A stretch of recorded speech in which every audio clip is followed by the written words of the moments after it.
Bonjour à tous, on va faire une revue des 40 actions du CAC 40 ce matin.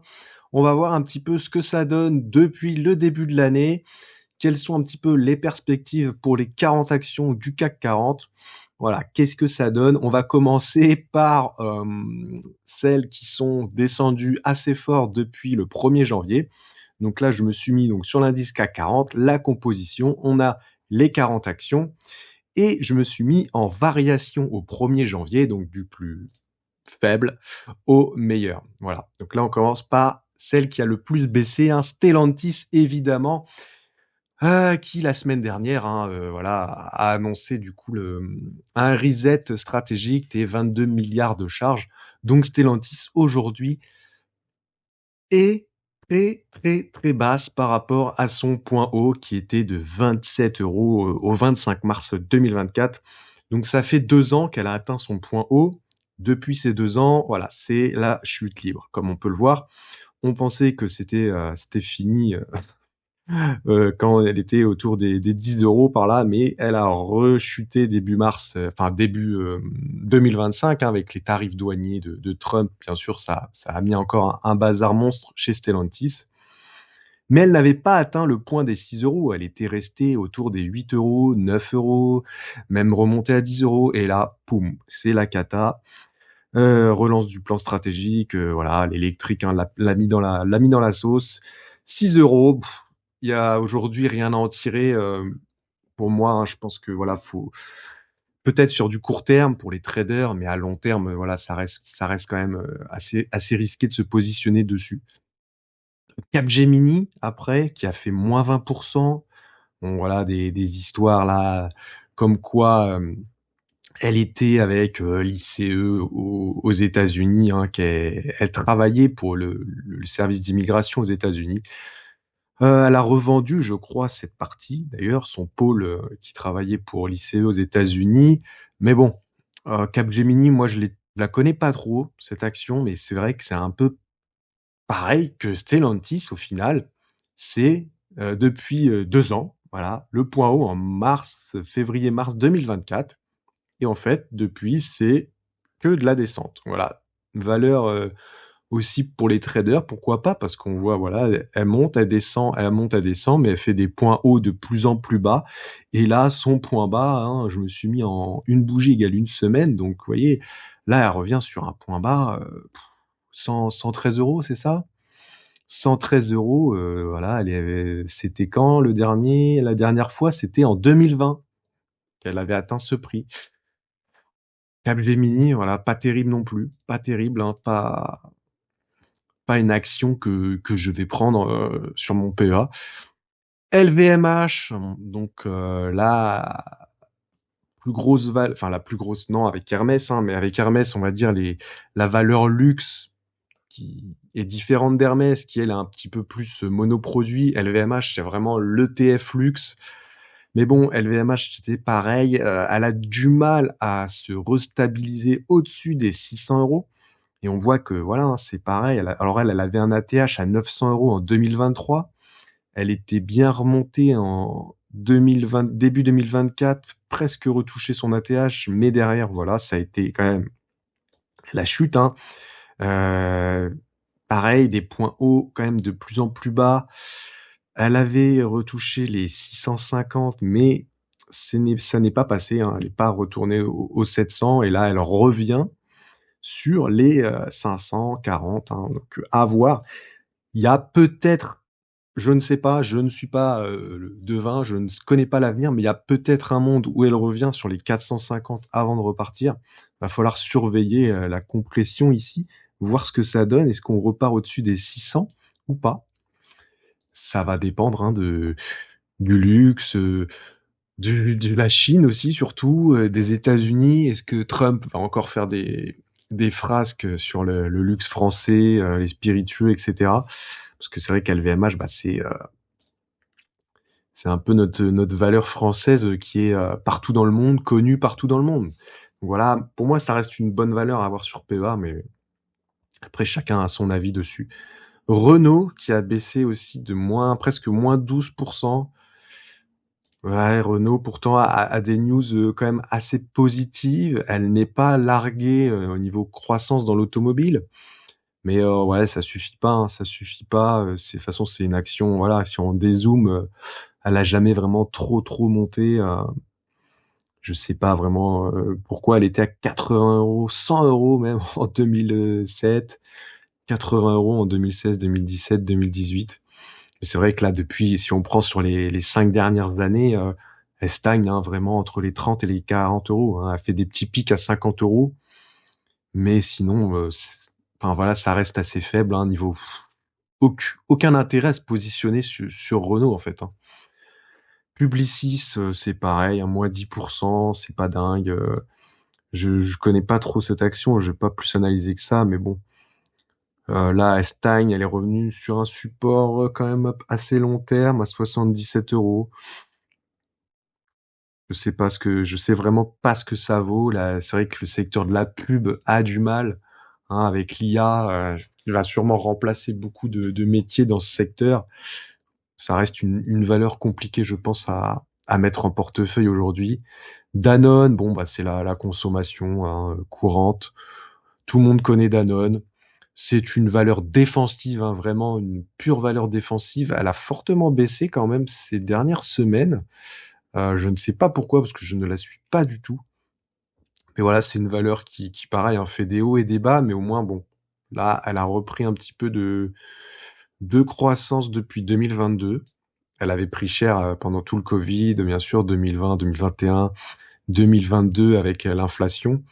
Et elle est repartie quand même fin 2022, début 2023 pour retrouver ses prix d'avant Covid.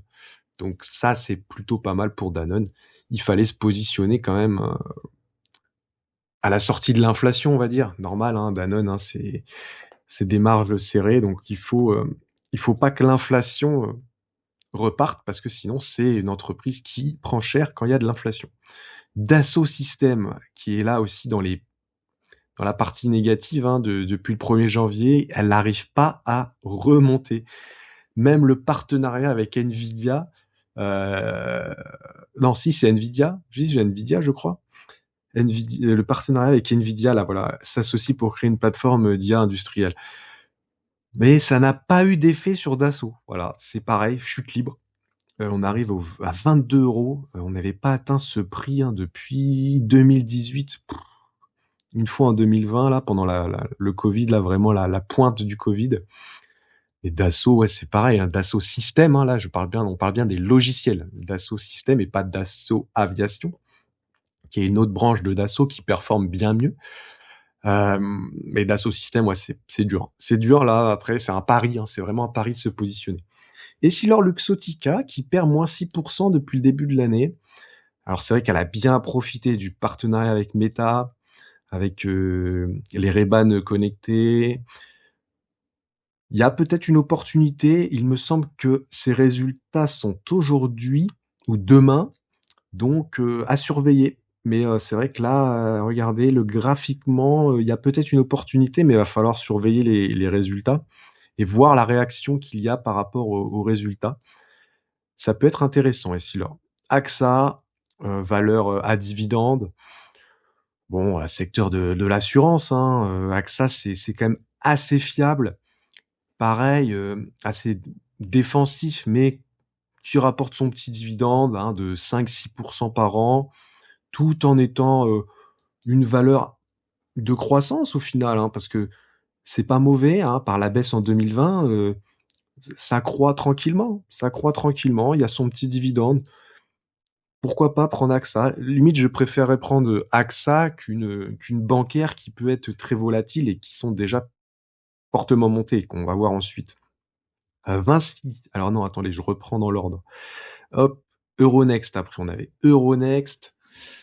Je vais faire comme ça, ouvrir dans un nouvel onglet. Euronext. Alors, Euronext, elle a vraiment fortement monté hein, depuis 2023. On est passé des 60 euros aux 150. Elle corrige depuis. Elle corrige depuis maintenant voilà, 9 mois. Elle corrige depuis 8-9 mois. Est-ce que c'est le moment de rentrer? Je ne sais pas. Elle a quand même, Elle est sur un support, bon, je sais pas quand il y a les résultats. C'est une valeur intéressante. Il y a moyen qu'elle, voilà, qu'elle fasse des variations comme ça et qu'elle reparte. J'attendrai quand même un retour hein, de hausse. Là, je suis pas, elle peut quand même redescendre, hein. Elle l'avait déjà fait pendant un moment. Ici, vous voyez, entre 2020, bon là, c'est le Covid, c'est différent, mais 2021, elle était descendue pendant un an, presque 2 ans même, 2 ans jusqu'aux 60. Là, elle remonte très fortement, mais c'est vrai qu'elle peut nous refaire une descente assez longue, hein. C'est une valeur qui, elle monte longtemps, mais quand elle baisse, j'ai l'impression qu'elle baisse longtemps aussi. Donc, difficile de se positionner sur Euronext à l'heure actuelle. On a après Kering, donc l'autre valeur du luxe du CAC 40, qui vient de publier ses résultats. C'est pour ça qu'aujourd'hui, elle prend presque 10%. Mais sinon, voilà, sur l'année, c'est -5 et sur le plus long terme, c'est aussi catastrophique. Encore pire, hein, bien sûr, que les LVMH, que le LVMH qu'on a regardé tout à l'heure. Elle baisse hein, depuis 2021. C'est la descente. Elle a fait quand même une pointe à 780 pour descendre à 150, 160 euros. Vous imaginez quand même la perte là des investisseurs qui sont restés à long terme. Ah là, ils sont quand même remontés à 330, mais là, c'est redescendu et vous voyez que la montée aujourd'hui de 10% à 285, ça reste minime, hein, et il va falloir vraiment des relais de croissance chez Kering, mais bon, moi, j'y crois pas trop, hein, j'y crois pas trop. Gucci, c'est une marque à chaque fois dans les résultats, je sais pas là si c'est remonté, mais voilà, perspective encourageante. Qu'est-ce qu'il y a eu? Le chiffre Gucci Saint Laurent a reculé de 10%, taux de chance périmètre constant. Bah oui. De toute façon, voilà, Gucci, c'est une marque qui a reculé, et donc c'est compliqué hein, pour Kering. Je sais pas si elle va pouvoir se relever. Autant que, enfin, ceux qui ont des PRU au-dessus de 500 euros, ça va être quand même très très compliqué hein, de retrouver du positif. Airbus, bon là, on arrive dans les actions qui sont à peu près stables depuis le début de l'année. Airbus, hein, c'est une bonne valeur, hein, mais c'est toujours voilà le secteur de l'aviation, hein, donc toujours un risque de problème, un risque de défaut, un risque d'accident. On sait pas. Airbus, c'est voilà, c'est une action, ça reste une belle action française, hein. Ça monte bien. Il faut l'acheter vraiment sur des gros replis, je pense. Mais voilà, il y a toujours de la commande. Ils ont un carnet de commandes qui est quand même très très chargé. Une bonne action. J'en vois très rarement en portefeuille, mais voilà, c'est parce que c'est le secteur de l'aviation, quoi. Les gens ont peur. Sanofi. Alors Sanofi, là c'est dur aussi pour les actionnaires. Elle est stable depuis le début de l'année, mais Sanofi, on a l'impression que le marché n'en veut pas. C'est voilà, on dirait un graphique, graphique d'hôpital là, un cardiogramme là. Ça monte, ça descend, mais en fait, ça monte pas vraiment quoi. Si on prend voilà depuis même 10 ans, depuis 10 ans, heureusement qu'il y a un dividende hein, de 5% quand même. Bon, on peut, Sanofi, pour moi, ça s'achète dans les bas, là. Si vous voulez jouer Sanofi, vous l'achetez dans les 70 euros et vous avez de grandes chances qu'elle remonte, mais qu'elle redescende, qu'elle remonte, qu'elle redescende. Donc voilà, Sanofi, c'est une valeur un peu comme Total Energy, il faut un bon PRU dessus, c'est une valeur à dividende. Donc on joue le dividende, ok, bon, sur PEA, c'est pas mauvais, hein, mais on va pas aller faire x2 sur Sanofi. Un petit peu comme Total. Donc on verra sûrement ensuite hein, qu'elle va bientôt apparaître.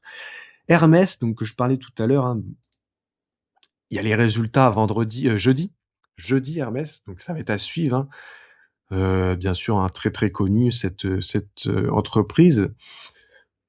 Alors Hermès, les 2000 euros tiennent toujours. On a eu une toute petite, je sais même pas, ouais, il y a une toute petite mèche en dessous des 2000. Et voilà, il fallait être vif hein, pour ceux qui voulaient acheter en dessous des 2000, mais de toute façon, avec les frais de courtage, ça vous aurait fait un PRU au-dessus de 2000. Mais je sais que voilà, il y a pas mal de monde qui l'attend en dessous de 2000, mais est-ce qu'elle va vraiment descendre en dessous de 2000? C'est la question. Parce que là, je pense que les résultats, au vu de Kering, LVMH, qui n'étaient pas non plus très mauvais, Il suffit qu'Hermès surperforme un petit peu tout ça, et on va retrouver les 2100, les 2200. Et on va pas encore une fois aller au en dessous des 2000 euros, malheureusement. Malheureusement ou heureusement pour ceux qui sont déjà actionnaires. Malheureusement pour ceux qui voulaient rentrer en dessous des 2000. Alors, j'ai rien oublié. Toc. Non, non, non, non. Hermès. Donc, Accor. Ensuite, on passe donc dans les actions qui sont en positif depuis le 1er janvier. On a Accor. Alors, Accor, je la suis pas beaucoup, mais c'est plutôt une action qui évolue pas trop mal. Elle monte. Elle monte hein, depuis la période Covid où elle avait pris cher. Elle a eu du mal après avec l'inflation aussi en 2022. Hein. On voit pente descendante. Mais fin 2022, quand tout se calme, en 2023, elle remonte assez fortement. Et 2024, elle continue. 2025, elle continue. Et 2026, ça a l'air d'aller pour l'instant 48 euros. Il faudrait qu'elle passe les 50 euros, hein, parce qu'elle a touché 2 fois quand même les 50 euros presque 50 euros, hein, 49 et quelques, mais il y a un monde hein, où elle part bien. Hein. Pourquoi pas, Accor, à avoir hein, sur PEA. C'est une action pour diversifier, hein, c'est sympa. Saint-Gobain aussi, que j'aime beaucoup, j'en ai pas. J'en ai pas en portefeuille du Saint-Gobain, mais pareil, action de croissance hein, depuis fin de l'inflation qui remonte très très bien. Elle a corrigé quand même assez fort, hein, parce que son point haut était 105,90 €, hein, presque 106 euros. Et là, elle a recorrigé au-dessous des 80 euros.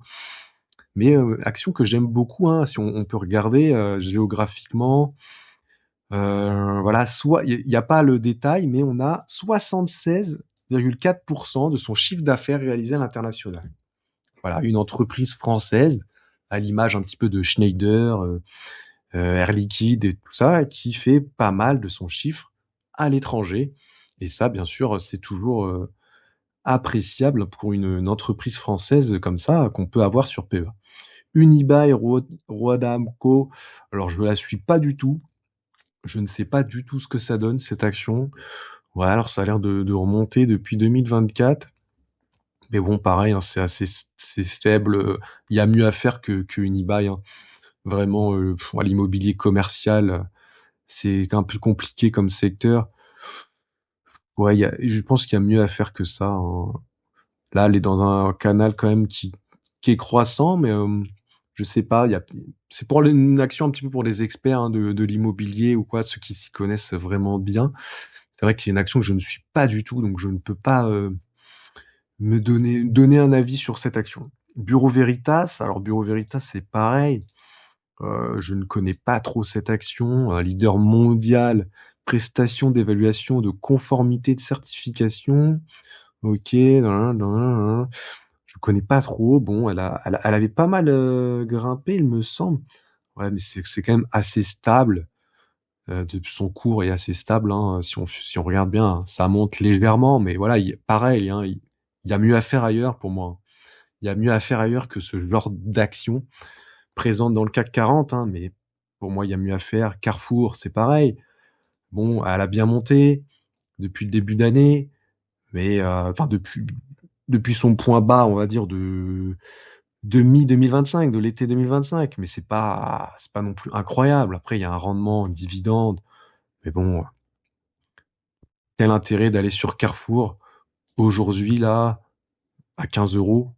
Aucun. Aucun intérêt à part avoir du dividende, mais autant aller sur d'autres actions beaucoup moins risquées que Carrefour dans le futur. Carrefour, on ne sait pas ce que ça peut donner. Ça peut être quand même assez risqué comme action comparé à d'autres actions à dividende. Crédit Agricole.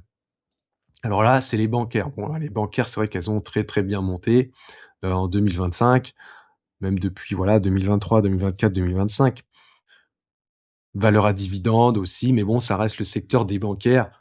Là, c'est soit on aime bien, soit on n'aime pas, soit on connaît bien le milieu et il faut bien suivre ce genre d'action parce que voilà, on ne sait pas une crise bancaire, hein, on ne sait pas ce qui peut se passer. C'est une action quand même qu'il faut suivre. Les bancaires, faut suivre et faut pas hésiter à vendre s'il y a des problèmes au niveau des banques. C'est un secteur qui peut vite retomber dans l'autre sens. Donc attention aux bancaires et voilà, Crédit Agricole, BNP et Société Générale, qui sont les trois bancaires présentes dans le CAC 40. C'est le même avis pour les trois. Après, je différencie les trois. Mon perso, j'en ai pas, donc je n'ai pas étudié plus que ça. Safran, par contre, on n'en parle pas beaucoup, mais 5% depuis le 1er janvier. Elle évolue au-dessus des 300 euros. Elle est toujours en hausse là, et elle ne lâche pas sa hausse. C'est vrai que on n'en parle pas souvent. Alors, rentrer maintenant, c'est pareil, hein. On peut se dire bon bah, on a peur d'acheter le point haut et que derrière elle corrige pendant de nombreuses années et qu'au final on se retrouve un petit peu en négatif, on se retrouve un peu baisé. Mais c'est vrai que c'est une superbe action et on n'en parle pas beaucoup. Et franchement, c'est pas mal du tout, hein. La performance est topissime depuis 2023, hein, ceux qui ont acheté, mais voilà, 2023, 2024, même 2025. Aujourd'hui, ils sont positifs. Elle a eu une grosse chute au mois d'avril 2025. Évidemment, avril 2025, de toute façon, beaucoup d'actions ont chuté, hein. C'est les tarifs douaniers de Trump. C'est là où il a taxé tout le monde à fond. Donc là, il y a eu une grosse chute du marché global. Donc là, bien sûr, il y avait une opportunité. Et là, aujourd'hui, c'est vrai qu'il faudrait regarder, voir si Safran est intéressante. Il faudrait suivre les résultats. C'est vrai qu'on en parle très très peu. Contrairement à Air Liquide, qu'on parle beaucoup. Et Air Liquide, voilà, la valeur, hein, défensive, bon père de famille, que, euh, que tout le monde a en PEA. Bon, voilà, elle ressemble à Safran au final. C'est une courbe trajectoire croissante, hein, montante. Les baisses sont très vite rattrapées. On voit le Covid très vite rattrapé. 2022, année baissière, mais très vite rattrapée. Quand on dézoome le graphique, voilà, on voit très peu les baisses. Donc voilà, Air Liquide, c'est la valeur défensive, hein, par excellence. Là, pareil, ça faisait quand même presque 9 mois, hein, qu'elle baissait, hein, depuis le mois d'août, hein, 2025. C'est que de la baisse, hein. Et là, boum, elle nous a fait une belle hausse. Là, elle est remontée à 168 euros. Normalement, il y a les actions gratuites, hein, qui arrivent au mois de juin, donc elle va rebaisser mécaniquement de 10%, vu qu'il y a la dilution avec les nouvelles actions. Donc, il faudra voir à ce moment-là à quel prix elle sera. Mais Air Liquide, hein, bon, voilà, toujours l'action défensive à avoir en PEA, c'est pas un problème, hein, ça c'est toujours une action à avoir si vous avez des sous à investir. L'Oréal, L'Oréal, je suis pas fan moi de cette action. Et alors, je la mets même pas dans le secteur du luxe, même si elle a une partie luxe, hein, mais moi personnellement, je la mets pas vraiment dans le secteur du luxe. Parce que en fait, c'est un peu un ETF aussi de la cosmétique, hein, vraiment. Mais je suis pas fan. Et c'est vrai que bon, si on avait investi dans cette action depuis 5 ans, là, bah, on n'aurait pas gagné grand-chose. Donc, pas fan de L'Oréal. Donc, je la suis pas. Je peux pas vous en dire plus. Veolia, alors pareil, là, c'est une action à dividende. C'est un autre secteur, hein, cette fois, hein. Voilà, si vous voulez différencier vos secteurs et que vous jouez une stratégie de dividende, Veolia, c'est une action intéressante pour jouer les dividendes. Petite croissance, mais il y a un dividende qui est là, environ 4-5%. C'est constant, c'est fiable. Je pense pas que c'est un secteur qui va s'écrouler, donc pourquoi pas. Veolia, pourquoi pas, dans une stratégie dividende, bien sûr. Bien sûr, hein, pas dans une stratégie value, croissance, c'est pas ça qui va vous faire x2. Eurofin, après, Eurofin, c'est pas dingue, hein, vraiment, ça s'écroule depuis 2021. Je ne suis pas cette action, mais bon, c'est pas une action que je recommanderais trop aujourd'hui. Je sais même pas aujourd'hui quelle croissance elle a, quelle perspective elle a. Ça a pas l'air d'être une action que les gens apprécient beaucoup. Ouais, voilà. Après, on peut aller voir les notations sur Zone Bourse. Voilà, il y a beaucoup de choses qui peuvent vous aider. C'est pas une action que je sélectionnerais. Il y a mieux à faire, hein, que Eurofins. Bouygues, pareil, valeur à dividende. De toute façon, dans le CAC 40, il y a beaucoup de valeurs à dividende. Euh, c'est un peu le panier à dividendes, hein, le CAC 40, rendement 4%. Elle a fait une très belle croissance en 2025, hein, ça, presque x2. On n'y est pas encore, mais c'est possible qu'elle arrive à x2. Mais sinon, avant ça, pendant plusieurs années, voilà, elle a stagné. Alors, Bouygues, c'est pareil.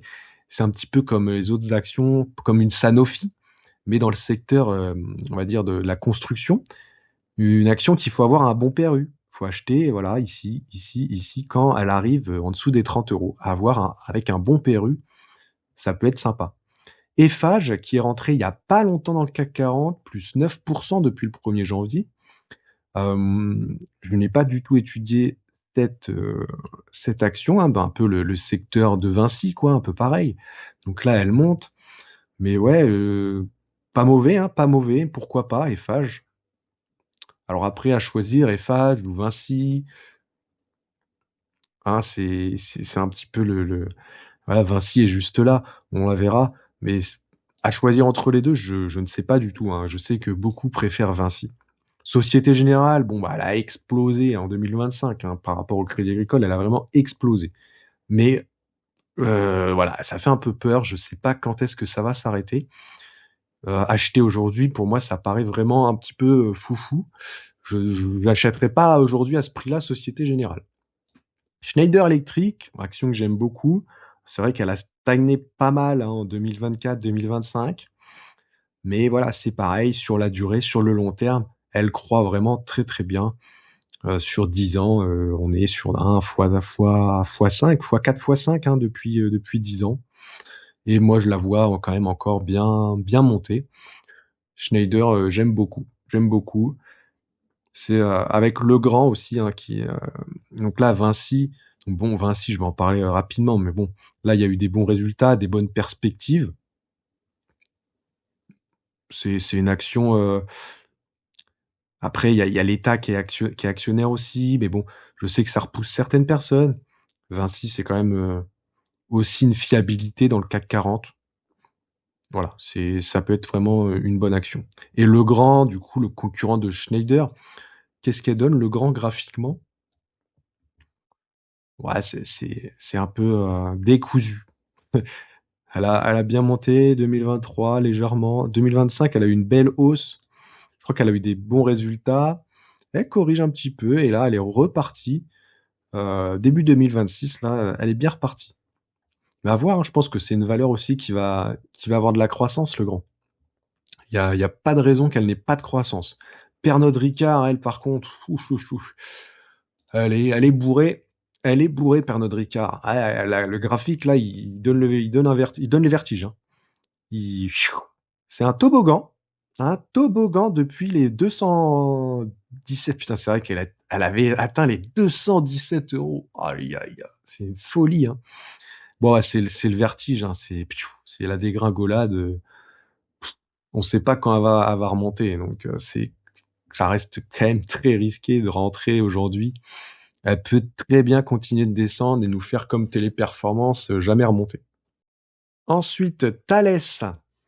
Thales, notre valeur de la défense française qui performe très bien depuis maintenant depuis de nombreuses années. Depuis 2012, ça monte bien, bien, bien. Bien sûr, la baisse. 2019, elle avait commencé à corriger. 2020, le Covid ne l'a pas aidé et elle est remontée depuis fin 2020. Dire qu'elle était à 60 €. Vous pouvez l'avoir à 60 €. Aujourd'hui, 255 €. Et ouais.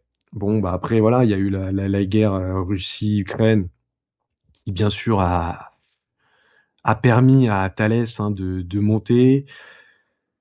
Alors après, voilà, c'est un secteur, on aime ou on n'aime pas, mais c'est vrai que la défense, la sécurité, malheureusement, c'est un secteur d'avenir. Donc, ça performe très bien. J'ai entendu hier qu'ils avaient annoncé 3000 recrutements, 3000 recrutements en France, qu'ils en avaient déjà fait 3000 l'année dernière.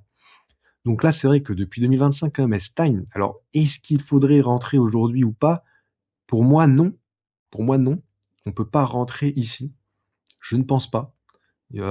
Pourquoi pas sur le support ici? On voit que ça fait ça depuis un an là. Donc pourquoi pas? Mais attention au gap ici. Ça pourrait être comblé. Euh, je sais pas ce qu'elle pourrait donner. C'est à surveiller, Thales, mais je ne rentrerai pas à ces prix-là. Total Energy.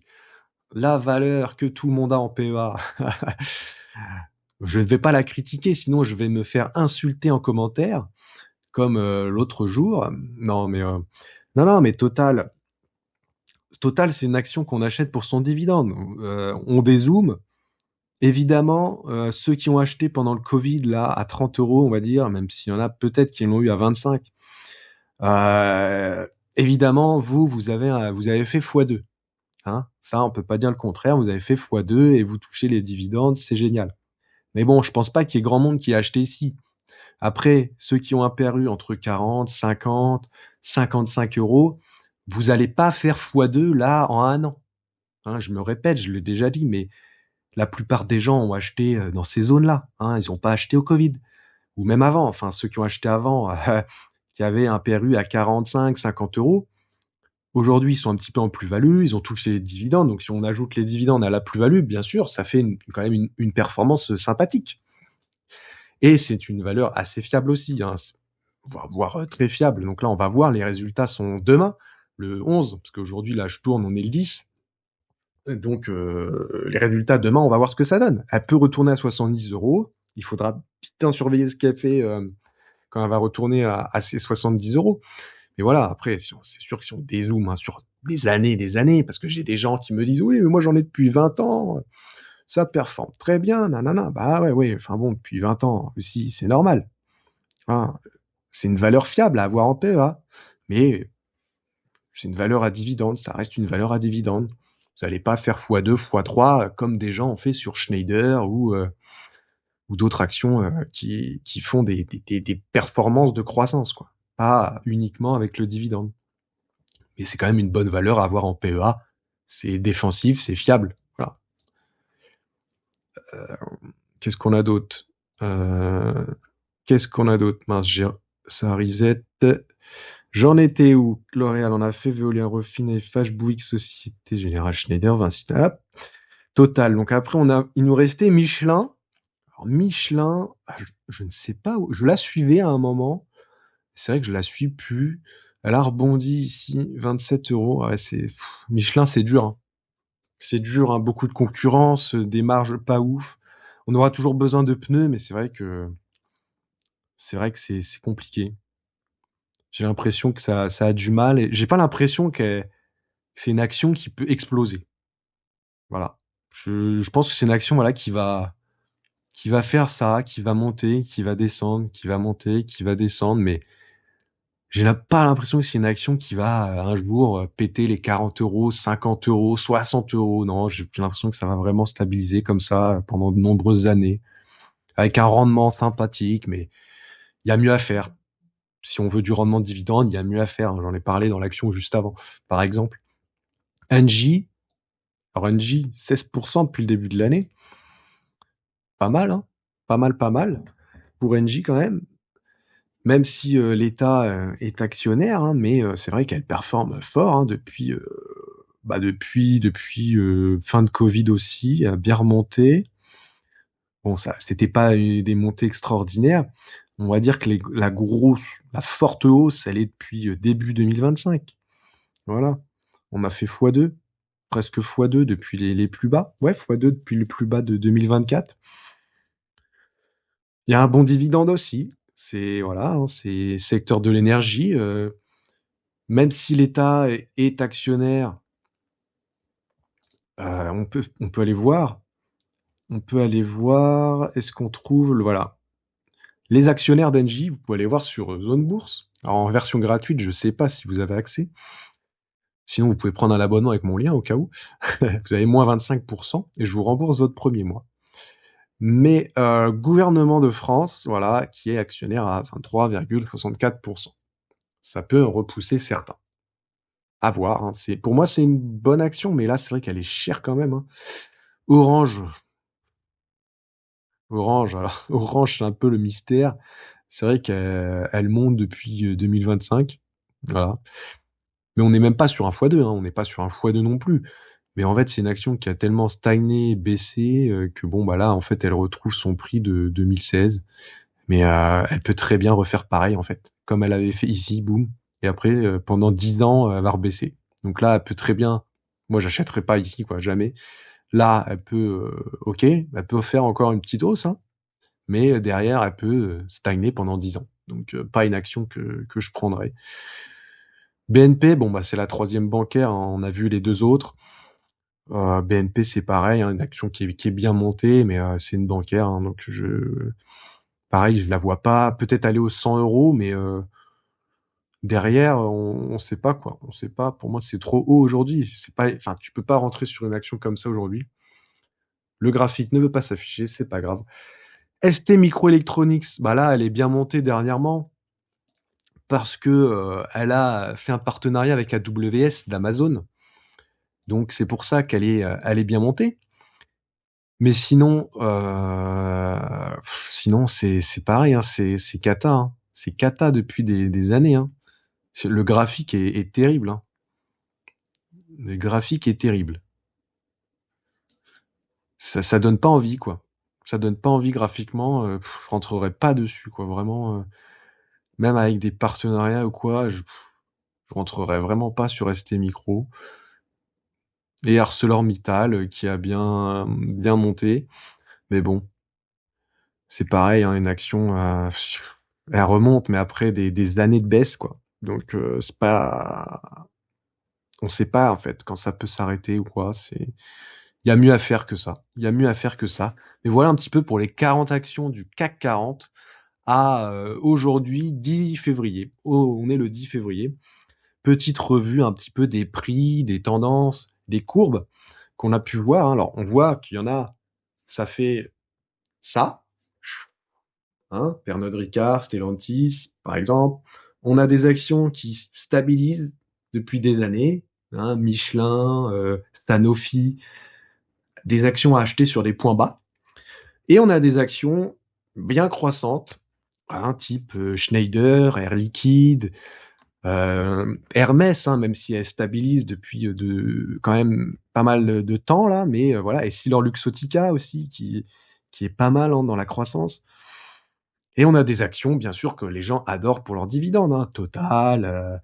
Qu'est-ce qu'on a d'autre pour les dividendes? Vinci, les bancaires, hein, bien sûr, pour les dividendes aussi. Voilà, il y a pas mal, il y a de quoi faire dans le CAC 40, mais faut que ça reste une petite partie, on va dire, de votre patrimoine financier global. Il y a mieux à faire aux États-Unis. Là, je fais juste une petite revue du CAC 40, voilà, parce qu'on est français, on est chauvin, et voilà, on aime bien suivre nos actions françaises. Et il n'y a pas que le CAC 40, hein, on peut aller trouver des pépites ou des merguez en dehors du CAC 40 aussi, hein. Donc voilà, vous pouvez aller vous balader sur Zone Bourse ou sur Investing, hein, mes deux partenaires. Si vous voulez des abonnements payants, j'ai des liens de promotion. N'hésitez pas à aller voir dans mon Linktree ou sur X, ou me demander par MP, hein. Mais voilà un petit peu pour cette revue du CAC 40. J'espère que vous avez appris des choses ou que vous avez un petit peu vu ce qui existait dans le CAC 40. Si vous êtes débutant, surtout, ça peut vous aider un petit peu à y voir plus clair. Qu'est-ce que le CAC 40? Quelles sont les entreprises dans le CAC 40? Comment elles évoluent?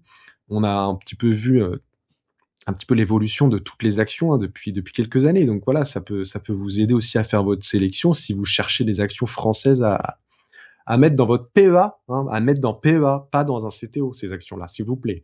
Dans un PEA, hein, parce que des fois, je vois du Total Énergie dans du CTO. Non, s'il vous plaît. Merci. Au revoir. À la prochaine.